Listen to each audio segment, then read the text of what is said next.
ஒரு அடியானுடைய தௌபாவை அல்லாஹ் எல்லையற்ற ஆனந்தத்தோடு அல்லாஹ் ஏற்றுக்கொள்கிறான். எப்படி ஒரு பாலைவனத்திலே ஒரு மனிதன் பயணம் செய்வான், அவனுடைய வாகனத்திலே உணவை கொண்டு திடீரென்று வாகனத்தை நிறுத்தி கொண்டு உணவை வைத்துக் கொண்டு உறங்குவான். திடீரென்று அவனுடைய வாகனமும் உணவும் தொலைந்துவிடும். எழுந்து பார்ப்பான், அங்கும் இங்கும் ஓடி திரிவான், அலைவான். அவ்வளவுதான், வாழ்க்கை முடிந்தது. இந்த பாலைவனத்தில் உணவும் இல்லாமல் வாகனமும் இல்லாமல் வாழ முடியாது. எங்கு பார்த்தாலும் மண். நம் வாழ்க்கை முடிந்தது என்று மறுபடியும் களைப்பில் உறங்குவான்.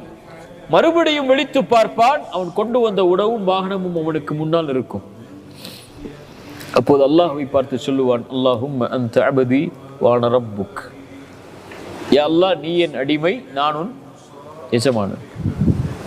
அக்தஅ ஃபி ஷித்தத்தில் ஃபரஹ். அவன் தவறளித்து விடுகிறான் ஆனந்தத்துடைய மகிழ்ச்சியில்.